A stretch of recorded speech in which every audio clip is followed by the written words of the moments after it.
1988, reprezentanții ai intelectualității găgăuze au creat mișcarea Găgăuz Halkı, în traducere Poporul Găgăuz. До появления именно как политического движения, да, Гагауз Халкы, оно было изначально называлось по другим статусам – дискуссионный клуб по вопросам истории, этногенеза, культуры. То есть не предполагалось политикой заниматься, а именно обсуждать проблемы, связанные с гагаузской историей, культурой, языком.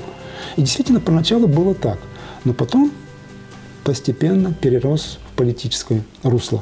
Этот клуб стал политическим движением, это партия, назовем его так. În data de 21 mai 1989, la primul congres al poporului găgăuz, a fost votată rezoluția grupului care a cerut crearea unei republici autonome în sudul Moldovei, cu capitala la Comrat. Гагаузскую советскую автономную советскую социалистическую республику в составе Молдавской ССР. Кто за то, прошу поднять мандат. На волне их национального движения, потому что у них тоже возникает свое национальное движение, да, за сохранение гагаузского языка, за развитие его, за популяризацию его.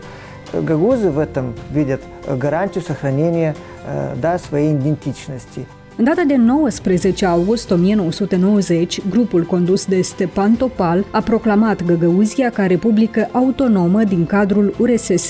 Guvernul de la Chișinău a calificat această decizie drept neconstituțională. În martie 1991, pe teritoriul Găgăuziei a fost organizat un referendum la care s-a votat pentru rămânerea în cadrul URSS. Între timp, pe 27 august, Moldova își obține independența. Pe acest fundal, disensiunile dintre Chișinău și Comrat cresc.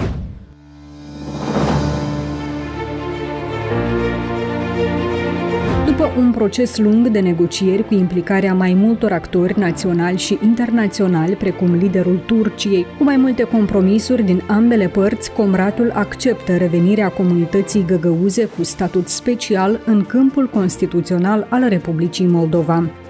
Găgăuz kardeşlerim, uzun lafın kısası, sizi seviyoruz ve size güveniyoruz.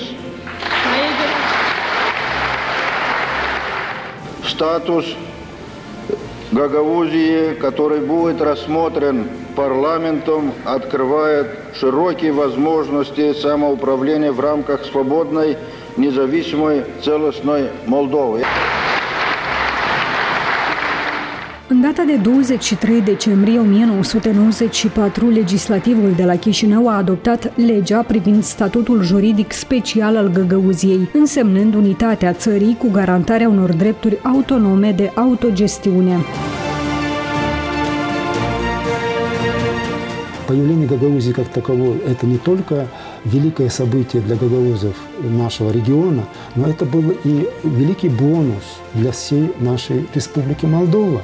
Ведь путем переговоров, парламентским путем, не кровопролитным, это было, скажем, исключение из правил, можно сказать, даже так, создание государства внутри страны появилась автономия. В первую очередь, я всегда, когда говорю о гагаузах людям, иностранцам, да, я им говорю, что, во-первых, это является самым показательным примером, когда на постсоветском пространстве мирно был решен конфликт. Особенность Республики Молдова как раз и является то, что вот эта мультиэтничность, и я даже бы сказал, это должно быть такой визитной карточкой, но это ни в коем случае не ущемляет и титульную нацию.